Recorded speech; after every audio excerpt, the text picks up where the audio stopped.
नमस्कार। इस दिल से के एपिसोड में हम बात करेंगे भाषा की। और सबसे पहले तो मैं अपने आप से खुद पूछना चाहता हूँ कि भाषा का मतलब क्या है। एक तो ये है कि मैं जो भी कहता हूँ, जिससे भी कहता हूँ, उसको समझ में आना चाहिए मैं क्या कह रहा हूँ। और कई भाषा तो ऐसी भी बोली जाती है कि बिन कहे समझ आ जाती है। जैसे कि एक फोटोग्राफ है, कोई माउंट एवरेस्ट पे चढ़ रहा है, तो अपने आप में वो कम्युनिकेट हो जाता है ना कि मैं तो माउंट एवरेस्ट जा रहा था। या एक माँ समझ देती है अपने बच्चे के प्रति कि वो क्या चाहता है, क्या नहीं चाहता, बिन कुछ कहे। तो भाषा का असली मतलब ये है कि हम जो भी कहते हैं, जिससे भी कहते हैं, उसको समझ आनी चाहिए कि हम कह क्या रहे हैं। और ऐसे अल्फाज हमें इस्तेमाल करने चाहिए, ऐसे अल्फाज प्रयोग करने चाहिए कि जिससे उसको समझ आ जाए। तो इस बात पे हम चर्चा करेंगे कि भाषा का मतलब क्या है। और इस संदर्भ में ये जो डिबेट चल रही है, वार्तालाप चल रहा है कि भाई 3 लैंग्वेज फार्मूला है, हिंदी को प्राइमेसी देनी चाहिए, अहमियत देनी चाहिए हिंदी को। और साउथ इंडिया में कुछ लोग कहते हैं कि भाई ये तो एक किस्म का कल्चरल हमारे ऊपर इम्पोजिशन है। क्या ये सही है या गलत है, इसके बात पे भी हम चर्चा करेंगे। अब जब ये इशू शुरुआत में आया, और ये इशू भाषाओं का आज से रेलेवेंट नहीं है, ये मेरे ख्याल 1800 से रेलेवेंट है। और इसके प्रति कई विवादित मुद्दे उठे। जब मुगल यहाँ राज कर रहे थे तब भाषा का क्या प्रयोग था, तो फिर अंग्रेज़ आ गए तब भाषा का प्रयोग क्या रहा। उसके बाद जब हमारा संविधान बनने लगा, उससे पहले 1937 में बड़े विवाद पैदा हुए भाषा के प्रति, हिंदी भाषा के प्रति। फिर तय किया गया कि किस भाषा को अहमियत देनी चाहिए, क्या हिंदी ही हिंदुस्तान में भाषा ऐसी होनी चाहिए जिसको सब पढ़ें, उस पर विवाद पैदा हुआ। और फिर नेशनल एजुकेशन पॉलिसी आई 1986 में, फिर 2020 में। तो वो नेशनल एजुकेशन पॉलिसी क्या कहती है, उसके बारे में भी हम चर्चा करेंगे। लेकिन देश बदल गया, दुनिया बदल गई। और आप अगर सोचिए तो इस देश में जो हमारा सर्विस सेक्टर है, वो किस भाषा का इस्तेमाल करता है। क्योंकि जो सर्विस सेक्टर है हमारा, 55% मतलब 55% of our GDP service sector से आती है। वो सर्विस सेक्टर क्या है, जो सब अंग्रेजी जानते हैं।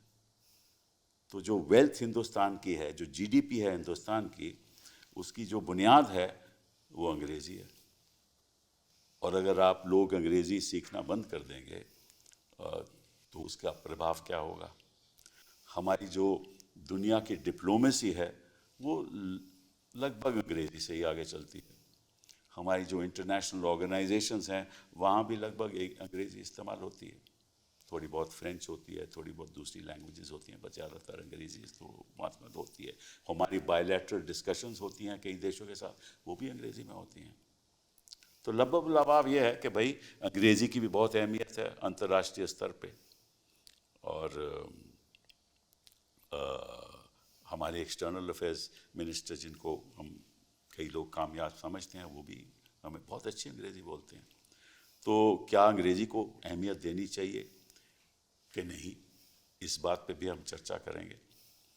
और क्या 3 लैंग्वेजेस फार्मूला जो है, मतलब कि हर बच्चे को 3 भाषाएं समझनी चाहिए, उसका प्रयोग करना चाहिए, क्या उसका कोई रेलेवेंस है आज के दिन, इस बात पे भी हम चर्चा करेंगे। हमारे साथ 3 ऐसे मेहमान हैं जो मैं समझता हूँ कि मेरे से कहीं ज़्यादा जानते हैं इसके बारे में। तो सबसे पहले तो मैं अपूर्वानंद जी की बात करूँगा, क्योंकि वो हिंदी के एक बहुत भारी बड़े प्रोफेसर हैं और उन्होंने अपना पीएचडी पटना यूनिवर्सिटी से किया। और फिर उन्होंने टीपीएस कॉलेज पटना में पढ़ाया। फिर 1999 में आपने Mahatma Gandhi international Hindi university, central university setup की, जो गवर्नमेंट ऑफ इंडिया का यूनिवर्सिटी था। 2004 में आप हिंदी डिपार्टमेंट में आ गए यूनिवर्सिटी में। और national curricular framework for school education 2005 में आपने हिस्सा लिया। और focus group on teaching of Indian languages found by NCERT, उसमें आपने हिस्सा लिया। एंड आपने 2 किताबें भी लिखी हैं, सुंदर का सपना और साहित्य का एकांत। तो thank you very much for being here.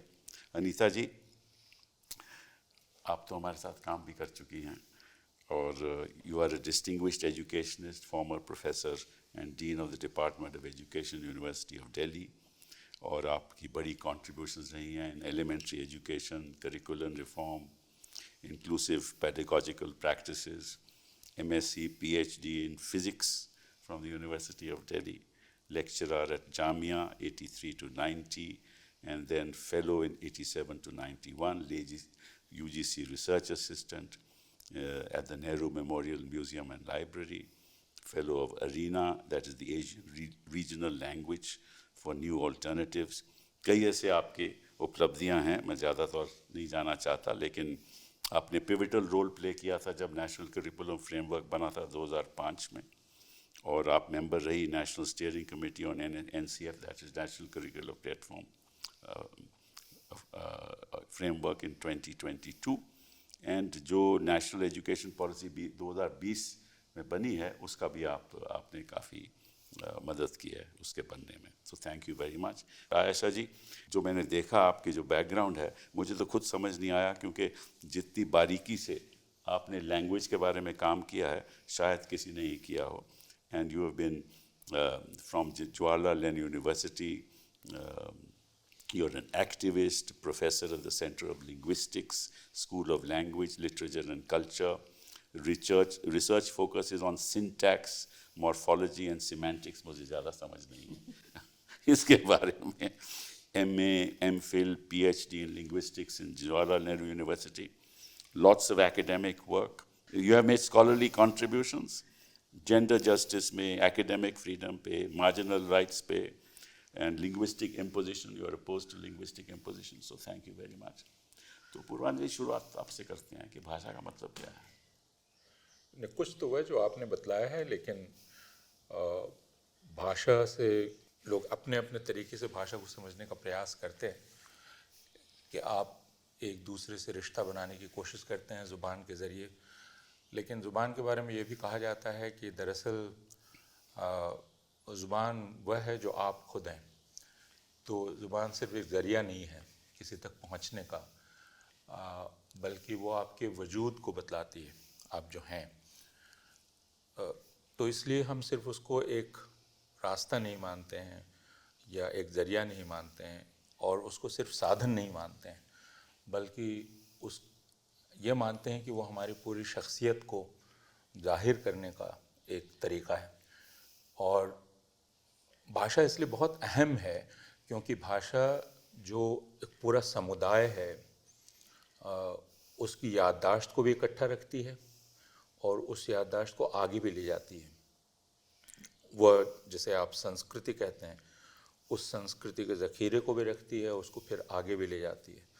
तो इसलिए भाषा के साथ काफ़ी संवेदनशीलता जुड़ी होती है, और लोग ये मानते हैं कि अगर आप उसके साथ कोई छेड़छाड़ कर रहे हैं तो दरअसल आप हमारे साथ कर रहे हैं, सिर्फ उस भाषा के साथ नहीं कर रहे हैं।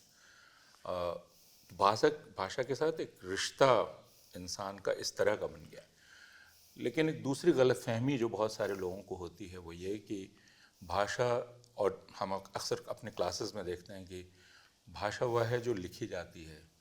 इसलिए प्राय लोग कहते हैं कि ये बड़ी भाषा है क्योंकि इसके पास लिखित साहित्य बहुत है, और फिर हमें कहना पड़ता है कि भाई साहित्य तो अगर लिपि ना भी हो तो भी भाषा है। ये बात समझना बहुत ज़रूरी है कि भाषा का स्क्रिप्ट से या लिपि होने से कोई मतलब नहीं है। भाषा होती है क्योंकि वो इतनी सारी ज़ुबानें हैं जिनकी लिपि नहीं है या नहीं थी, आप लिपि बाद में बनाते हैं, तो उनका सीधा रिश्ता नहीं है। फिर एक और गलतफहमी है जो बहुत सारे लोगों को होती है, जो भाषा और बोली के बीच फ़र्क करते हैं कि यह तो भाषा है यानी उसका ओहदा बड़ा है, और ये बोली है जिसका ओहदा नीचा है। तो हमारे आयशा जैसे जो दोस्त हैं उन्होंने हमें समझाया कि नहीं, भाषा और बोली को आप ऐसे समझिए कि भाषा दरअसल वो बोली है जिसके पास थल सेना, जल सेना और वायु सेना है। तो यानी जिस बोली के पास बोलो आप ये कि जिस बोली के पास राजनीतिक ताकत आ जाती है, वो भाषा में आप उसको भाषा का दर्जा दे देते हैं। तो भाषा पर बातचीत की शुरुआत इस तरह से की जा सकती है, लेकिन उसको समझने के तरीके बहुत हैं, अलग अलग तरीके से भाषा को समझा जा सकता है। तो मैं आपसे एक सवाल पूछता हूँ, जो इन्होंने कहा है उससे ही उठा है सवाल कि जैसे भाषा मेरी संस्कृति से जुड़ी हुई है, मेरे इतिहास से जुड़ी हुई है, और जो मेरा कल्चर है उससे पूरे तरीके से जुड़ी हुई है। मैं क्या कौन सी भाषा बोलना चाहता हूँ या नहीं बोलना चाहता, कौन सी भाषा पढ़ना चाहता हूँ या नहीं पढ़ना चाहता, ये मैं समझता हूँ कि मेरी व्यक्तिगत हक है, मेरा अपना हक है।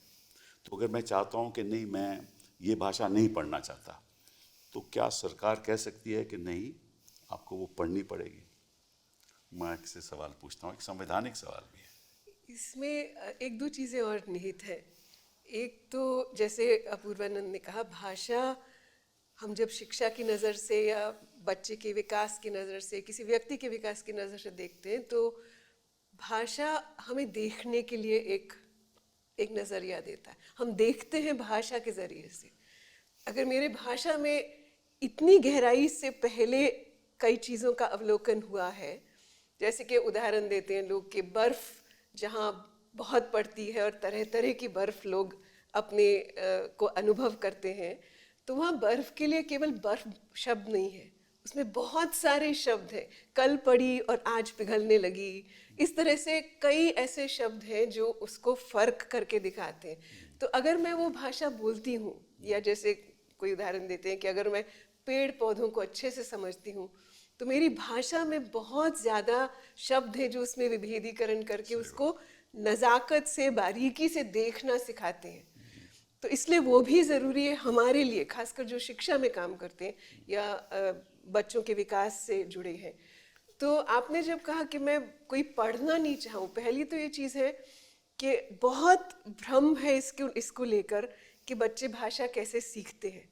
और दो अंतर है, एक तो बोलना और उसको उसके नज़रिए से दुनिया को देखना, रिश्ते बनाना, और दूसरा पढ़ना लिखना। हाँ, और दोनों में बहुत अंतर है। और जो पढ़ना लिखना है वो अगर हम अपनी पहली भाषा, जिससे मैं रिश्ते बना रही हूँ, दुनिया से रिश्ते बना रही हूँ, हाँ, माँ की भाषा या पहली भाषा या होम लैंग्वेज, जो भी आजकल अलग अलग तरह से उसको कहा जाता है, वो क्योंकि मैं उससे रिश्ते बना रही हूँ और उससे समझ बना रही हूँ, जैसे मैंने कहा, दुनिया को बहुत बारीकी से देख रही हूँ, जो शायद मैं किसी दूसरी भाषा से नहीं उतनी जल्दी कर पाऊंगी। तो पढ़ना लिखना जो हमारा जो हमारे लिए सहज है, हमारे दिमाग के लिए, हमारे लिए, वो उस भाषा में अगर मैं पढ़ना लिखना सीखती हूँ, तो फिर जो दूसरी भाषा मैं सीखूंगी वो बिल्कुल एक अलग प्रक्रिया है, वो सीखना ही अलग प्रक्रिया है। सिर्फ ये दुर्भाग्य है कि हमारे शिक्षा तंत्र में, सिस्टम में, हम सब भाषाओं को भाषा की तरह नहीं, सब्जेक्ट की तरह पढ़ाते हैं। बहुत ही हमारी जो ट्रेजेडी है, त्रासदी हमारे शिक्षा की ये है कि हम पहली भाषा को भी उसी तरह बुरी तरह सब्जेक्ट की तरह सही गलत स्पेलिंग बताओ, एक वर्ड में मीनिंग बताओ, कभी हम एक वर्ड में मीनिंग नहीं बताते। हम उस संदर्भ से गेस करते हैं और फिर संदर्भ से जोड़ के हम मीनिंग बनाते हैं उसका। पर हम क्लास में, शिक्षा में, किताबों में उसको ख़त्म करते हैं, भाषा सीखने की प्रक्रिया को। इसलिए अगर मैंने पहली सीख ली, तो जब समय आता है और अगर इसमें मुझे हासिल हो गया, क्षमता हासिल हुई, तो फिर कुछ सालों में जब मैं दूसरी भाषा सीखती हूँ, वो बिल्कुल अलग प्रक्रिया है, उसकी पेडागॉजी भी अलग होनी चाहिए और सीखने का तरीका भी। तो इसका मतलब ये हुआ आयशा जी कि कोई इम्पोजिशन नहीं होनी चाहिए जी नहीं। और पर एक आई थिंक हम थोड़ा हिंदुस्तान में रहते हैं और साउथ एशिया में जनरली, एक हमें थोड़ा सा अमेंडमेंट करना चाहिए। हमारे किसी के भी घर में सिर्फ एक भाषा नहीं रहती। हमें जो क्षमता है वो है कि हम भाषा, जो हम बात कर रहे हैं कि भाषा वो जो that is a natural इनेट ability, वो हमें उसमें कोई माने रोक नहीं है कि आप कितनी भाषा सीखें। तो इसलिए हम अपने जन्म से और पहले 5 साल में हम जिन जिन भाषाओं को सीखते हैं, हाँ, उनसे ही अगर बच्चे का एजुकेशन आरंभ किया जाए। अभी जो क्या है एक्चुअली पिछले 100-150 साल से तो यही हो, जब से बच्चे स्कूल जाने लगे हैं, क्या होता है, आप जाते हैं स्कूल और आपको एक कंप्लीटली अजनबी भाषा में आपको जो चीज़ आप ऑलरेडी जानते हैं अपनी भाषा के थ्रू, आप बच्चे पे वहाँ बोझ डालते हैं। कि हिंदी अगर जैसे समझे हम हिंदी भाषी स्टेट में, पर जो हिंदी हमारी टेक्स्ट बुक में है, वो हमारी जो हम जो जो जितनी किस्म की हिंदी आप बोलिए, 50-55 किस्म है अकॉर्डिंग टू आवर सेंसस, हाँ, वो सब साथ हम वो हमारे घर में है, पर उनकी स्कूल की भाषा से कोई ताल्लुक नहीं है। तो इसमें जो हमारी एक्चुअली प्राकृतिक जो हमारा पोटेंशियल है, उसको हमारा स्कूल एजुकेशन, उसका मीडियम ऑफ एजुकेशन, वहाँ पहले उस पे वार हम स्कूल मीडियम एजुकेशन दिखाते हैं।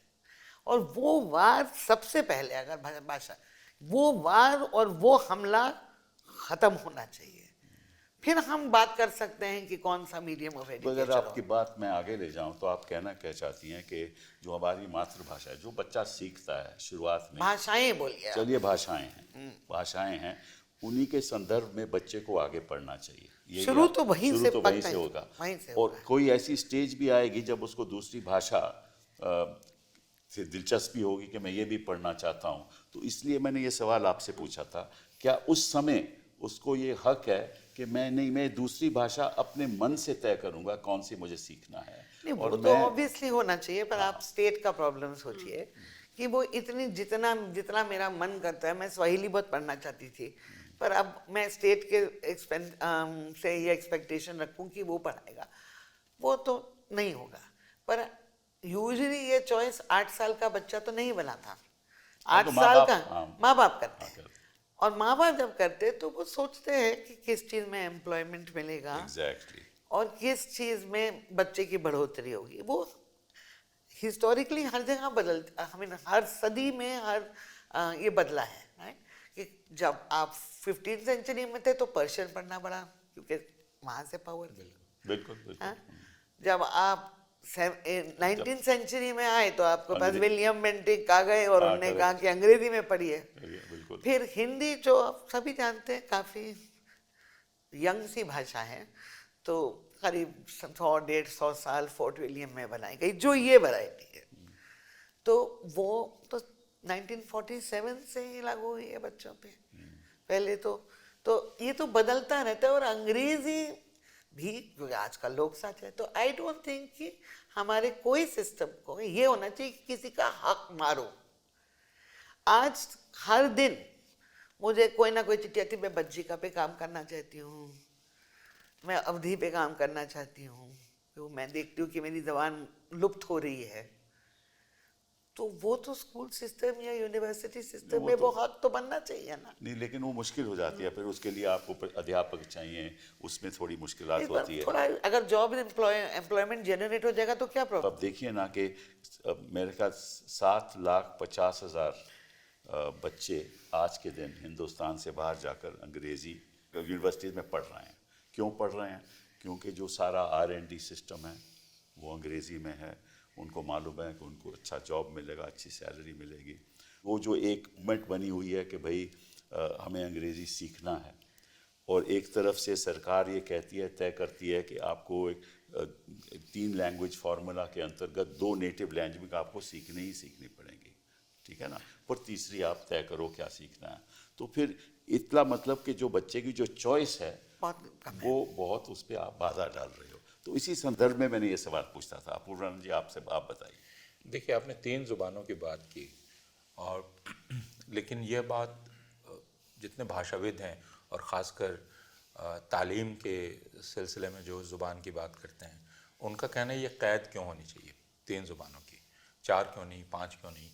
और तो आपने 3 क्यों किया? और हम उसका ऐतिहासिक उसकी पृष्ठभूमि जानते हैं कि आज़ादी के बाद ये तब हुआ जब इस चीज़ को लेकर बेचैनी बहुत थी कि हिंदुस्तान को एक होना चाहिए, और उस वक्त का जो लफ्ज़ सबसे ज़्यादा लोकप्रिय था, दो लफ्ज़ लोकप्रिय थे, एक था इंटीग्रेशन और दूसरा था फिसिफेरस, एक टेंडेंसीज। नेहरू का एक आप नेहरू के इसमें ये लफ्ज़ बहुत पाएंगे कि इस मुल्क में फिसिफेरस टेंडेंसीज बहुत दिख रही हैं। तो वो एक बेचैनी थी कि इंटीग्रेट करना है। हम सब लोग स्कूल में जब बच्चे थे तो एक नेशनल इंटीग्रेशन कैंप हुआ करता था और मुझे मिज़ोरम ले जाया गया था। तो उस दौरान ये सोचा गया कि अगर हम एक ऐसा फार्मूला निकालें, वो फार्मूला था, जी हाँ, जी हाँ, जी हाँ। इसको याद रखना चाहिए, जिसमें हम देश को एक दूसरे के करीब लाएं, और करीब लाने का जरिया भाषाएं हो सकती हैं। तो एक भाषा तो आप वो पढ़िए जो घर की है, और एक आप कोई और अंग्रेज़ी जैसी ज़ुबान पढ़ लीजिए जो आपको दुनिया से जोड़ेगी, और तीसरी आप एक दूसरी हिंदुस्तानी ज़ुबान सीखिए। तो ये, और इस फॉर्मूले को ईमानदारी से लागू किया केरला, कर्नाटका जैसे राज्यों ने, आंध्र प्रदेश जैसे राज्यों ने। लेकिन बिहार, उत्तर प्रदेश, मध्य प्रदेश, राजस्थान, इन्होंने क्या किया? इन्होंने कोई दूसरी हिंदुस्तानी ज़ुबान सीखने की कोशिश ही नहीं की। और उस वजह से ये जो फॉर्मूला था, अगर कहीं फेल किया तो वो इन राज्यों में फेल किया जहाँ धोखाधड़ी हुई इस फॉर्मूला के साथ, और जहाँ लागू हुआ वो कर्नाटका, केरला और बाकी जगह थी। तमिलनाडु ने कहा कि हम नहीं करेंगे, और उन्होंने दो ज़ुबानों की बात की। अब हमें सिर्फ ये देखना चाहिए कि क्या दो ज़ुबानें सीखने से तमिलनाडु की तरक्की कुछ रुकी? तो अब तक का इतिहास तो देखता है कि जो विकास के सूचकांक हैं उसमें तमिलनाडु कहीं बहुत ऊपर है इन सब से। तो अगर इन दोनों में कोई रिश्ता आप देखना चाहें तो कोई रिश्ता नहीं। इसलिए ये सिर्फ एक फॉर्मूला था जिसको फिर 60 के दशक में दोहराया गया, लेकिन ये कोई नीति नहीं है। इसको समझना हम लोगों के लिए बहुत आवश्यक है। अभी जो बार बार कहा जा रहा है और जो शिक्षा मंत्री ने कहा वो झूठ था। वो झूठ ये है कि उन्होंने कहा कि ये संवैधानिक प्रावधान है और तमिलनाडु संविधान का उल्लंघन कर रहा है। ये संवैधानिक प्रावधान नहीं है, और यहाँ तक कि ये नीति भी नहीं है। ये सिर्फ एक फॉर्मूला है जो सुझाया गया कि ऐसा करके देखो, एक दूसरे के करीब आओगे, और उत्तर भारत ने उसको नकार दिया। हम सब बच्चे थे, हम सबको आसानी दे दी गई कि संस्कृत ले लो, जो मॉडर्न इंडियन लैंग्वेज कहलाती है। हाँ, अब उसमें जो दूसरी बात है और उस पर आगे हम लोग बात कर सकते हैं कि संस्कृत को आप एक साथ दोनों कहते हैं कि ये क्लासिकल है और ये मॉडर्न है, जो कि झूठ है फिर। लेकिन ये झूठ हम बोलते चले आ रहे हैं पिछले कई दशकों से। तो हमें यह समझना चाहिए कि ये एक फॉर्मूला है और कोई कैद नहीं है। कितनी ज़ुबानें आप सीखेंगे उस पर कोई कैद लगनी नहीं चाहिए। अभी रमाकांत अग्निहोत्री ने एक लेख लिखा टाइम्स ऑफ इंडिया में, उसको पढ़ना चाहिए। उन्होंने कहा कि 4 क्यों नहीं, 5 क्यों नहीं। और बच्चे जो ज़ुबानें लेकर आता है, जैसा आयशा कह रही थी कि मैं अवधी लेकर आता हूँ क्लास में, मैं भोजपुरी लेकर आता हूँ क्लास में, मैथिली लेकर आता हूँ, तो आप उसको तरजीह दे रहे हैं या नहीं दे रहे हैं, या आप उसको क्लास के बाहर कर दे रहे हैं? ये कोई करेगा या नहीं करेगा?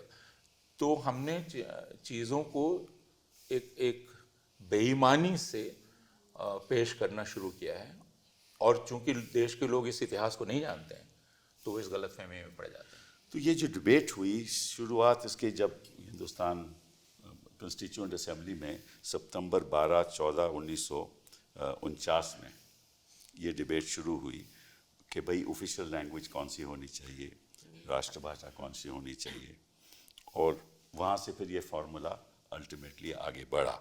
और वहाँ रामलिंगन चेट्टियार ने कहा कि, and I am quoting, probably means life and death for the south. मतलब कि इतना वो इमोटिव इश्यूज था। और नेहरू ने कहा, और नेहरू को मैं कोट कर रहा हूँ, not only an incorrect approach, कि किसी भाषा को आप किसी अहमियत दो, not an incorrect approach but a dangerous approach.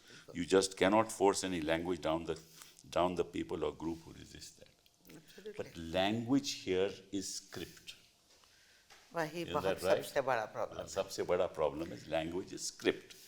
तो दूसरा सवाल जो अनीता से मैं पूछना चाहता हूँ आपसे, कि भाषा वो भाषा है जो मैंने शुरुआत जैसे शुरू की, जो सब समझते हों, और वो भाषा मैं समझता हूँ हिंदुस्तानी है, जिसमें कई भाषाओं का योगदान है, तो वो असल भाषा है और उसको अहमियत इस देश में दी नहीं जा रही। बिल्कुल, बल्कि हम अक्सर गांधी के इस कोट को देते हैं कि उन्होंने 10 अगस्त को just before I think partition कहा था कि Congress dare not take this position कि हमें संस्कृताइज्ड हिंदी या पर्शियनाइज्ड उर्दू चुन्नी में चुनना है, and it must stand firm as a rock, चट्टान की तरह, कि हिंदुस्तानी सब सीखें और दोनों स्क्रिप्ट्स में, मतलब वो उर्दू की स्क्रिप्ट में और सीखें। मगर तो ये मैं कह रही हूँ कि तब भी ये बातचीत चल रही थी, बट ये जो फॉर्मूला बना जिस समय और आज के समय में, हम पिछले 30-40 सालों में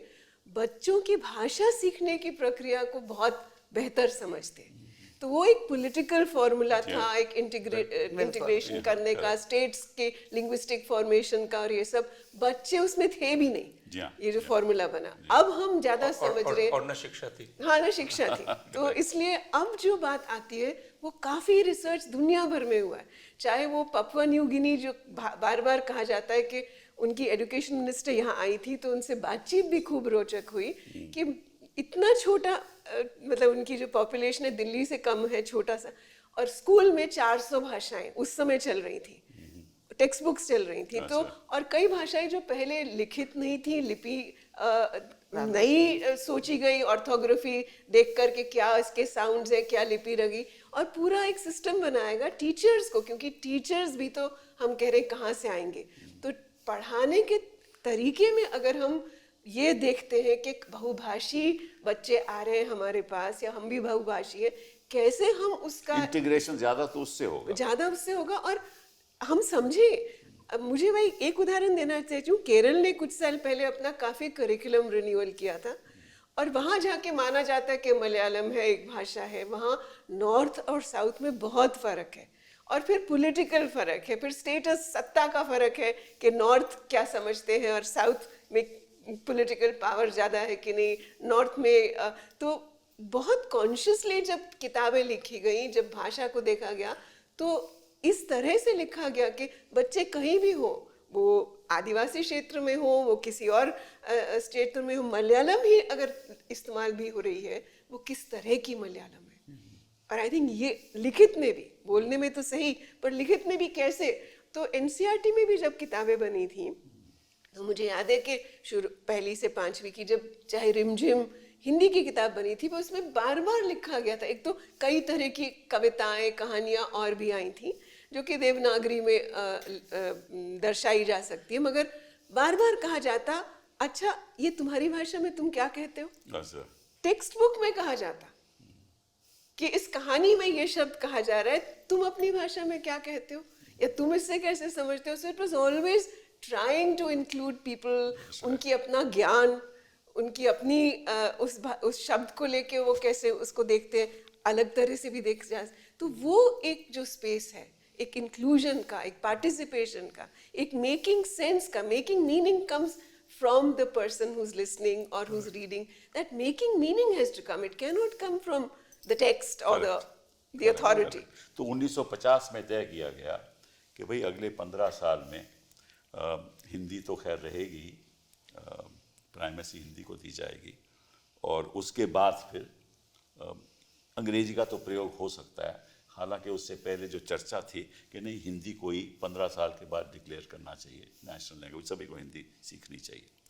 तो वो बात बनी नहीं कि 1965 में बड़ी राइट्स। पर हमें उस राइट्स में सिर्फ इमोटिव इशू नहीं सोचना चाहिए, हमें देखना चाहिए वो सेल्फ रिस्पेक्ट मूवमेंट से कैसे जुड़ा था, वो कास्ट से कैसे जुड़ा था। हम तो अपने स्टूडेंट्स को ये पढ़ाते हैं जब हम लैंग्वेज की भी बात करते हैं, that is often not understood. What are your thoughts on that? I think कि अगर आप जिसको भी आप ऑफिशियल लैंग्वेज लगे, ये हमारे संविधान में, हमारे पूरे कॉन्स्टिट्यूएंट असेंबली के डिबेट्स में, जहाँ जयपाल मुंडा ने क्या अमेजिंग स्पीच दी थी मुझे, वो दैट ऑन लैंग्वेज, कि हम मुंडारी लोग, हम तो आपकी भाषा सुनते हैं, पर आप हमारी लैंग्वेज एज शेड्यूल में भी जानने को तैयार नहीं है। जी हाँ, बिल्कुल। तो अब क्या हुआ, हमारी एक लैंग्वेज पॉलिटिक्स चल रही है, ऑफिशियल लैंग्वेज, उसके बाद फिर आप कहते हैं कुछ क्लासिकल हैं, फिर वो recognised, official, scheduled, non scheduled. तो हम भाषाओं को बांट बांट के पिरामिड सा बना रहे हैं। और अभी जो प्रयास है, जो शायद पहली बार इतने 60s से हुआ है, कि ये जो दो, उनमें से इंग्लिश तो निकाल ही दीजिए, नॉट इंडियन लैंग्वेज, हिंदी ही सिर्फ पिरामिड के टॉप पे बैठेगी। तो मुझे तो लगता है कि जो रिएक्शन हो रहा है इस देश में वो बिल्कुल जायज़ है। बिल्कुल। क्योंकि ये कि अगर आप एक ज़बान को, क्योंकि वो हमारे संविधान के स्पिरिट के खिलाफ है। हमारे संविधान के स्पिरिट में, स्पिरिट भी तो बात देखिए ना, उसने आपको right to education in the mother tongue दिया। जी हाँ, बिल्कुल दिया। उसने जो आर्टिकल आई थिंक 351 में है कि कहा है कि अगर लिंग्विस्टिक माइनॉरिटीज को लग रहा है कि उनका लैंग्वेज, तो प्रेसिडेंट डायरेक्टली कैन इंटरवीन। तो वो स्पिरिट कौन इम्प्लीमेंट करेगा? आपको चाहे आप जिस चीज को ऑफिशियल लैंग्वेज बना दीजिए, बाकी जो 1652 भाषाएं हैं इस देश में, आपके 1961 सेंसस ही ने कहा कि उन सब की बराबरी, उन सब का involvement in the school system, in public life, ये that will be implementing the spirit of the constitution. हम यूनेस्को, जो आजकल बहुत इंडिया में माना जाता है फॉर वेरियस रीजन, तो यूनेस्को का तो international decade of the indigenous people चल रहा है। तो वो रिस्पॉन्सिबिलिटी कहाँ गई? आई थिंक कि सबसे पहले there has to be a very clear understanding that this is a federal notion. Language policy in school बिल्कुल फेडरल होनी चाहिए। आप जो डिसाइड करिए, तमिलनाडु का मैं बोलूँ कि एक्चुअली उनका नॉट तमिल एंड इंग्लिश, उनका mother tongue in English policy. तो 250 उर्दू स्कूल भी चलते हैं वहाँ, आंध्रा स्कूल्स भी चलते हैं, तेलुगु के स्कूल भी चलते हैं। तो मदर टंग एंड अदर टंग। अब जो लोग हिंदी करना चाहते हैं, जो लोग वो पढ़ लें, जो इंग्लिश पढ़ना चाहते हैं। वही तो जवाब दे रहे थे उनके मंत्री कि भाई जो हमारे बच्चे अगर हिंदी पढ़ना चाहते हैं तो हम रोकते नहीं। ऐसा तो है नहीं आपकी ऑफिशियल पॉलिसी में। तो हिंदी स्पीकिंग स्टेट, तमिलनाडु जी, पर हिंदी स्पीकिंग स्टेट में आपको हिंदी करना है। वही कह रहे थे कि भाई हम रोकते नहीं है, जो बच्चे हिंदी पढ़ना चाहते हैं पढ़ लें, लेकिन आप ये नहीं कह सकते कि हर बच्चे को हिंदी पढ़नी चाहिए। और वो जानते हैं कि पॉलिसी का जो ड्राफ्ट निकला था 2019 में, उसमें हिंदी कंपलसरी लिखी थी। बिल्कुल। और शोर मचने के बाद झट से एक दिन में वो बदल दी गई। तो इसलिए आज क्या कहा जा रहा है और कैसे उसको, और देखो पार्लियामेंट में जवाब अमित शाह जी ये दे रहे हैं कि देखिए आपने, हम तो जब हम पद सत्ता में आएंगे तो हम तमिलनाडु में जो इंजीनियरिंग की किताबें हैं, जो मेडिसिन की किताबें हैं, हम तमिल में उनका प्रयोग करेंगे। और आप सत्ता में रहे इतने साल, आपने ना इंजीनियरिंग की किताब काम नहीं किया है, नहीं हिंदी में काम किया गया है, मतलब वो हुआ नहीं है। मैं वैसे कह रहा हूँ, ये तो इसीलिए मैं अपूर्वानंद जी से पूछना चाहता हूँ कि इस बयान के पीछे, क्योंकि आप इन चीज़ों में दिलचस्पी भी लेते हो, इस बयान के पीछे है क्या? देखिए, हम किसी को कैसे सुने? सरकारों को, आमतौर पर सरकारों पे हम यकीन करना चाहते हैं, क्योंकि हम ये मानते हैं कि सरकारें लोगों की भलाई सोचती हैं और लोगों की भलाई सोचकर वो नीति बनाती हैं, और जो नीति बनाती हैं उनको लागू करने के लिए काम करती हैं। लेकिन अभी 10 साल से एक ऐसी सरकार है जो कुछ बोलती है और करती कुछ और है। और जैसा इन्होंने कहा कि हम उस पर यकीन नहीं कर सकते कि वो आज जो बोल रही है ठीक उसके उल्टा कुछ कर रही है अगले दिन। तो यह जब यकीन ख़त्म हो जाए, सबसे बड़ा नुकसान पिछले सालों में ये हुआ है कि हमें नहीं पता है कि सरकार की मंशा क्या है। वो जो बोल रही है वो उसकी मंशा है कि नहीं। अब मंशा को हम कैसे समझें? क्यों तमिलनाडु इतना सशंकित है, इसको समझने की ज़रूरत है। क्योंकि पिछले 10 सालों का रिकॉर्ड अगर आप देखें, गृह मंत्री गए उत्तर पूर्व के राज्यों के दौरे पर, वहाँ जाकर उन्होंने कहा कि उत्तर पूर्व की जो संपर्क भाषा होगी वो हिंदी होगी, और वहाँ उन्होंने हज़ारों पद हिंदी शिक्षकों के कहे कि हम हज़ारों पद सृजित करेंगे। उसके चलते उत्तर पूर्व में काफ़ी तनाव पैदा हो गया, और जब वहाँ घोषणा इन्होंने की कि हम लिंक लैंग्वेज हिंदी बनाएंगे, दिल्ली में आप ये जानते हैं कि दिल्ली में ऑल इंडिया रेडियो से प्रसारण होता था सारी भाषाओं का, लेकिन इन्होंने हिंदी, उर्दू और अंग्रेजी को छोड़कर सारी जुबानों को भेज दिया उनके राज्य के दफ्तरों में। उस वक्त आंदोलन हुआ, लोग भूल गए उसको, क्योंकि वो ब्रॉडकास्टर्स ने कहा और बाकी लोगों ने कहा कि भाई हमारी नौकरियां चली गई। दूसरा उसका एक सिंबॉलिक मीनिंग था कि आपने दिल्ली से उन जुबानों को रीजनल जुबान बना दिया, तो वो ऑल इंडिया रेडियो से दिल्ली सर्विस, सेंट्रल सर्विस से हो जाती थी।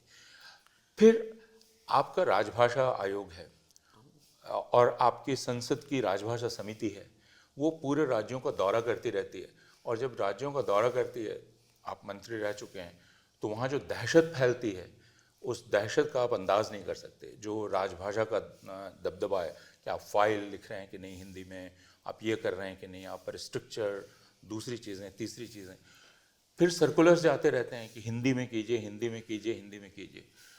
बीच में कर्नाटका में आंदोलन चला क्योंकि इन्होंने ये जो साइनेजेस थे वो हिंदी में करना शुरू कर दिए, तो वहाँ उसके खिलाफ आंदोलन हुआ और उन्होंने कहा कि हम लैंग्वेज इक्वालिटी का आंदोलन कर रहे हैं, लैंग्वेज जस्टिस का आंदोलन कर रहे हैं।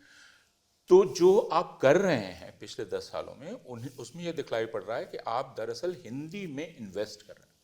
मैं सरकार की मंशा को कैसे जानूंगा? आप कितना पैसा लगा रहे हो मुझ पर, मैं आपसे ये पूछूंगा। तो आप मुझ पर कितना पैसा लगा रहे हैं, मेरे लिए कितना पोस्ट क्रिएट कर रहे हैं? जुबानी जमा खर्च अलग बात है, लेकिन आप जो भी खर्च कर रहे हैं वो हिंदी पर कर रहे हैं। हिंदी को संयुक्त राष्ट्र संघ की भाषा बनना चाहिए, क्यों बनना चाहिए? कोई तमिल पूछ सकता है, क्यों भाई, इससे मेरा क्या? फिर इन्होंने एक सर्कुलर दिया, दुनिया भर में हिंदुस्तान के सारे दूतावासों को सर्कुलर दिया कि आपका सारा कामकाज हिंदी में होना चाहिए, और उसके लिए बहाली हुई। कोई पूछ सकता है कि भाई अगर डायस्पोरा के लिए आप कर रहे हैं तो मलयालम डायस्पोरा है, तमिल डायस्पोरा है, बाकी डायस्पोरा है, मिडिल ईस्ट में देखो, बाकी हाँ मिडिल ईस्ट में तो उर्दू डायस्पोरा है, सिर्फ हिंदी की बहाली क्यों हो रही है सारे एम्बेसीज में?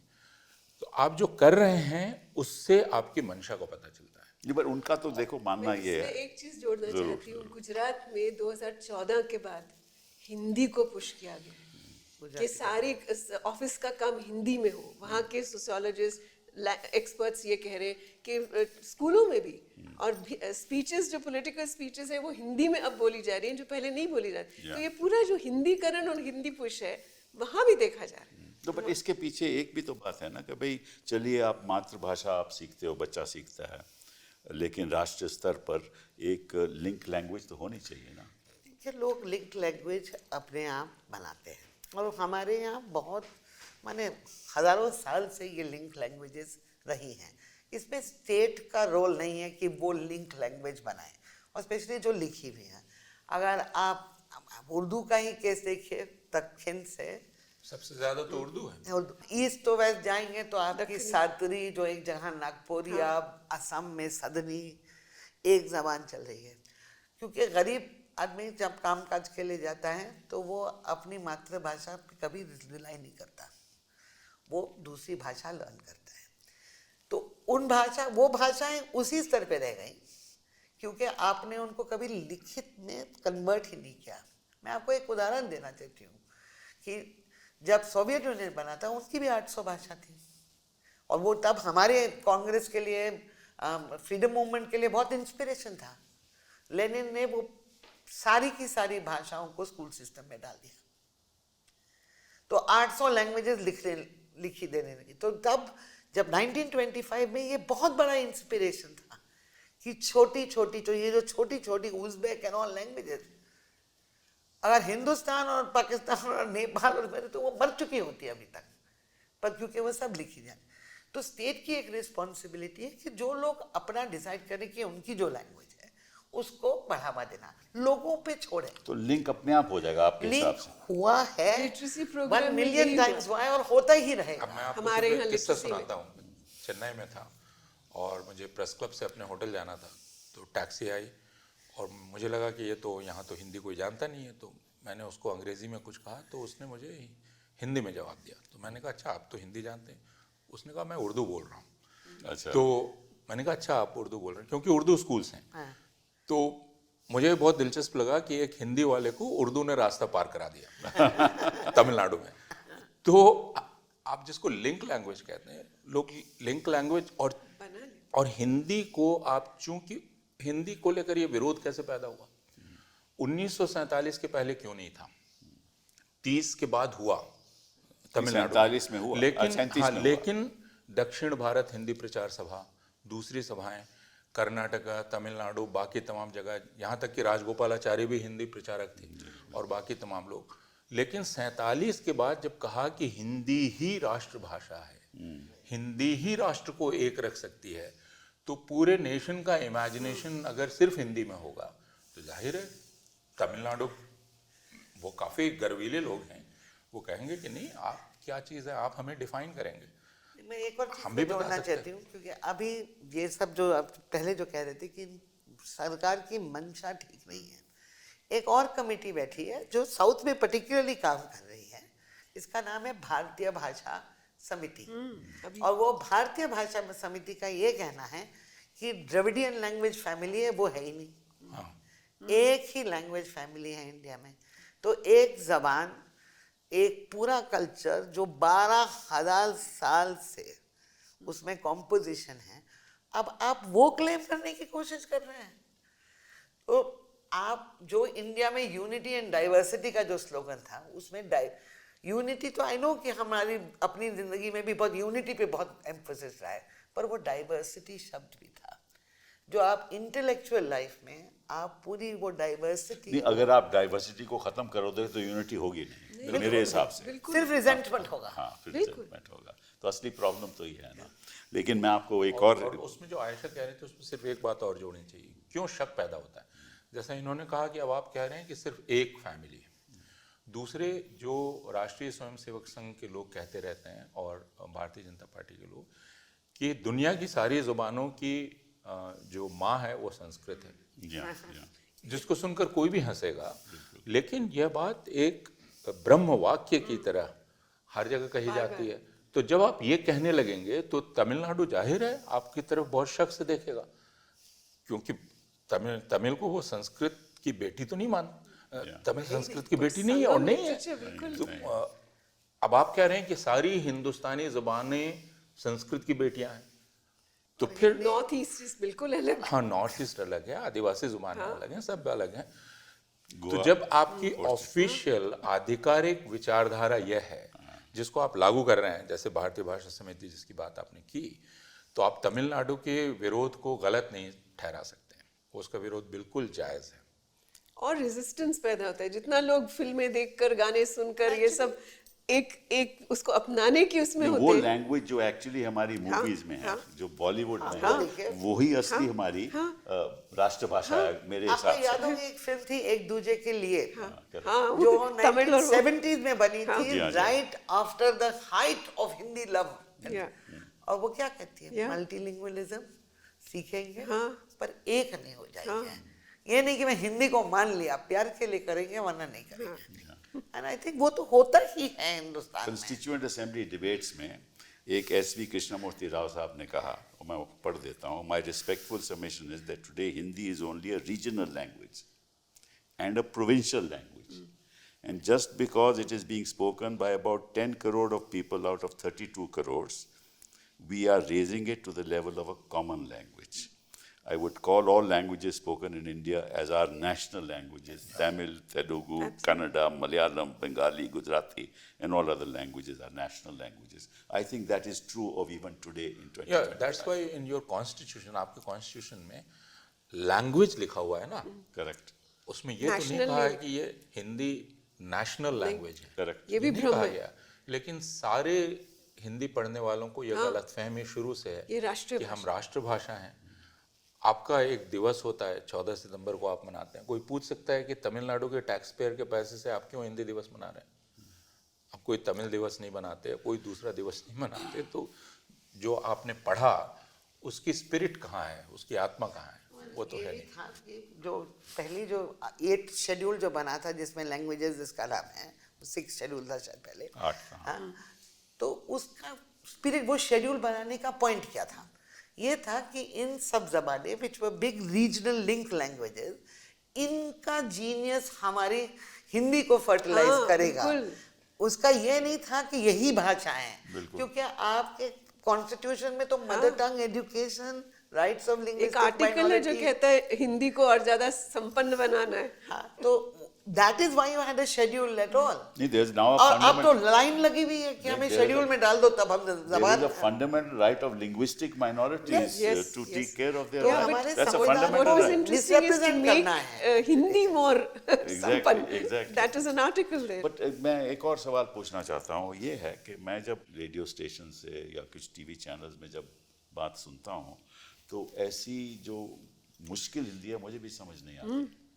तो मैं ये सवाल पैदा होता है कि अगर आपने ज़ुबान अपनानी ही भी है तो ऐसी अपनाइए जो अगले को समझ आए, क्योंकि ऐसी हिंदी तो आम आदमी हिंदुस्तान में समझता ही नहीं है। देखिए, और इसीलिए सॉरी, मैं विरोध क्यों पैदा होता है, क्योंकि एक तरफ तो आप कहते हैं कि हिंदी को पूरे हिंदुस्तान को जोड़ने की ज़ुबान बनना चाहिए, दूसरी तरफ फरमान जारी करते हैं कि इन अल्फाज को निकाल दीजिए हिंदी से, क्योंकि ये उर्दू हैं, क्योंकि ये विदेशी हैं।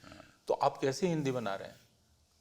आप ऐसी हिंदी बना रहे हैं जो आपके करीब के पड़ोसी को नहीं समझ में आएगी। बिल्कुल, यही और problem वो है। पड़ोसी जो लफ्ज बोलेगा उसको आप निकाल देंगे। आपके घर में नहीं समझ आएगी। हम तो कितने डेकेड से ये संघर्ष अनीता कर रहे हैं जी, कि टेक्स्ट बुक में उस- हम पेट लिखेंगे, वो कहते हैं नहीं उधर लिखिए। अब मैं- उधर कौन मैं समझेगा? आपको बताऊं कि आज जो पुरानी FIRs होती थी वो तो लगभग उर्दू में उर्दू ही में होती है, हाँ, उर्दू में, बिल्कुल। हिंदुस्तानी में होती या थी, ठीक है हिंदुस्तानी, ना? but उर्दू अभी रिट पिटीशन फाइल हो गई हाई कोर्ट में कि हाँ, सारी इनको हटा FIRs को दो। आप बदलो, वहाँ शुद्ध हिंदी में FIR लिखो। कोई पुलिसमैन लिख ही नहीं सकता, नहीं। क्योंकि उसको तो जुबान वो आती ही नहीं। आम पुलिसमैन को तो जुबान आती ही नहीं, नहीं, तो- वो कहाँ से लिखेगा?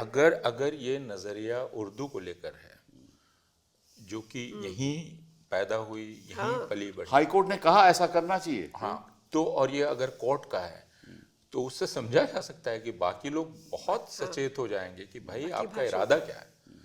आप तो अपने ही घर में पैदा हुई चीज को घर से बाहर निकालना चाहते हो, Yeah. तो इरादा फिर क्या है आपका? तो इरादे पे आए ना फिर। आप बताइए, इसमें केवल ये राजनीतिक षड्यंत्र है, एक देखिए, I think इम्पोजिशन कि का, actually political imposition through language? नहीं, वो तो है, पर आई थिंक दैट आप पहले जो हम हिंदी की बात कर रहे थे, हम आप इतनी कठिन क्यों बना रहे हैं कि आम लोग ना समझ पाए। हमारे जो एजुकेशन की जो परंपरा रही है, शिक्षा की जो परंपरा रही है, वो रट के याद करना और ओरली पास करने की है। तो तब आप इतना मीनिंग पे कंसंट्रेट नहीं करते अगर आप वो प्रिजर्व कर रहे हैं। और एक ब्राह्मणिकल ट्रेडिशन है जिसमें शिक्षा एक्चुअली रियल लाइफ से काफी दूर रहती है, दूर बैठती और है, अथॉरिटेटिव होती है, वो बिल्कुल माने प्रवचन की तरह होती है। पर मॉडर्न लाइफ में, और इसलिए हमारी जो यूनिवर्सिटीज हैं उन पे इतना भारी भरकम अटैक है, अब बदल गया है सब नजरिया। That's right.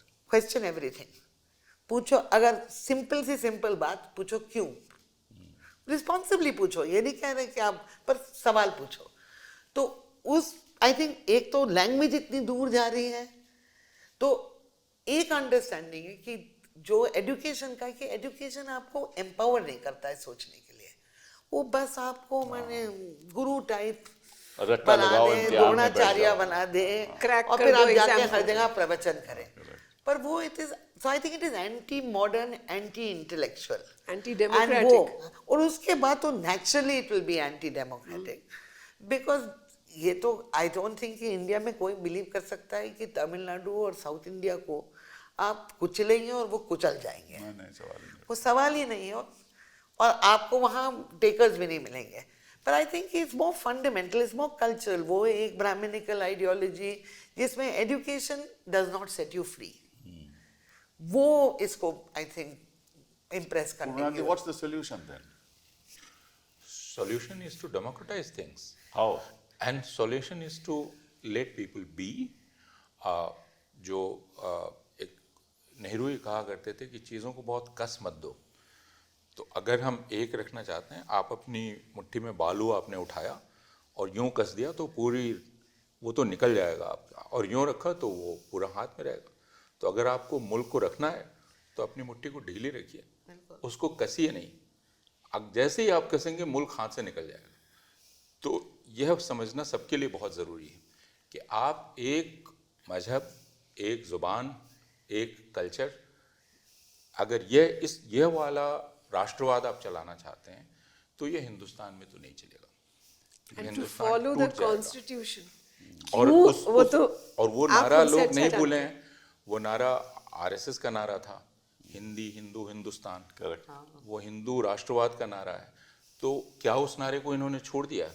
नहीं, वो तो नहीं छोड़ा है। नहीं छोड़ा। तो इसलिए जब तक आप उस नारे को नहीं छोड़ेंगे और अपनी मुट्ठी ढीली नहीं रखेंगे, अगर कसेंगे तो सब निकल ये तो जाएगा। पिछले 2014 से तो ये कसते जा रहे हैं। तो फिर लोग निकलते जा रहे हैं।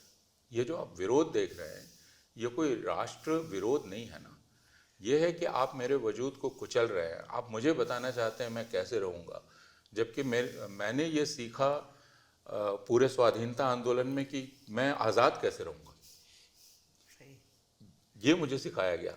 अब आप मुझे कह रहे हैं कि मैं उठूँगा कैसे, बैठूँगा कैसे, कपड़ा क्या पहनूँगा, खाना क्या खाऊँगा, मेरी कल्चर क्या होगी। हर चीज़ को आप केंद्रीय स्तर पर परिभाषित कर देंगे और आप कह रहे हैं उसे मान लो। ये तो पूरी आज़ादी के आंदोलन में नहीं किया गया। गांधी दक्षिण अफ्रीका में थे, अगर गांधी का ही उदाहरण लें तो वहाँ अखबार जो वो निकालते थे उसमें तो तमिल में भी निकालते थे, उर्दू में। तो जब वो उतनी ज़ुबानों को, क्योंकि वहाँ जो डायस्पोरा था उसमें तमिल लोग भी थे, बाकी लोग भी थे, तो गांधी तो वहाँ देख रहे थे, वहाँ तो उन्होंने कोई ये नहीं किया कि नहीं नहीं आप हिंदी ही चलाएंगे और कुछ चलाएंगे।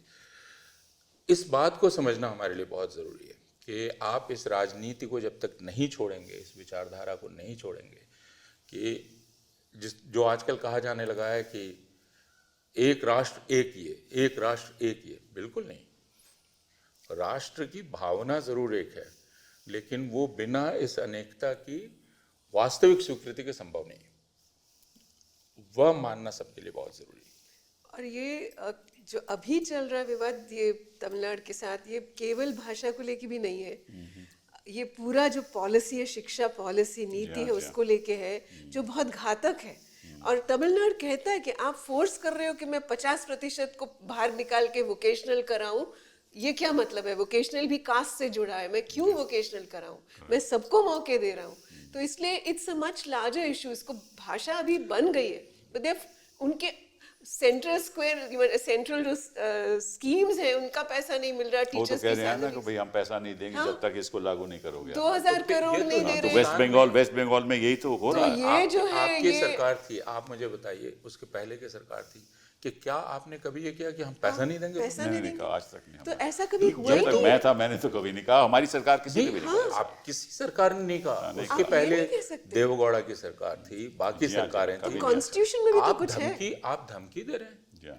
तमिलनाडु वाले कह रहे हैं कि भाई हमारे टैक्स का पैसा हाँ, आप ले लेते आप ले रहे हैं हो, और आप हमें पैसा नहीं पैसा दीजिए। नहीं दे रहे हो। केरल में भी ये हाल है। ये तो नहीं चलेगा।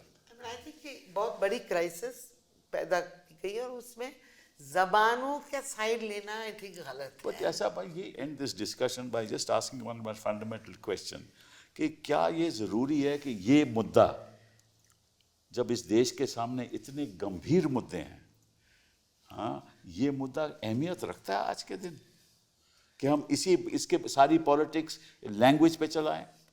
मुझे लगता है कि लैंग्वेज पॉलिसी होनी होनी चाहिए, चाहिए। पॉलिटिक्स नहीं होनी चाहिए। होनी चाहिए पॉलिसी, वो अहमियत रखता ये है। पॉलिसी तो है ना।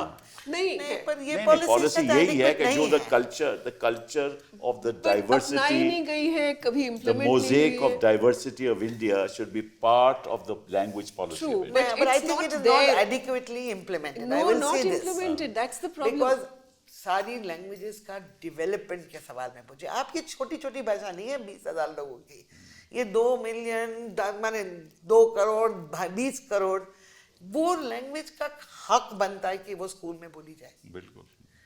तो उसके लिए पॉलिसी बनाई है ना। झारखंड में हिंदी मीडियम, मतलब ये क्या मतलब है इसका? तो इसलिए ये पॉलिसी Formula नहीं नहीं है, चाहिए, हमें policy फॉर्मूला चल रहा है जो बहुत ही डिफरेंशिएटेड तरीके से चल रहा है, जो बहुत मतलब न्यायपूर्वक नहीं चल रहा है। तो पॉलिसी बननी चाहिए जो कि फेडरलिज्म को रिकॉग्नाइज की जाए और फिर स्टेट्स बनाए।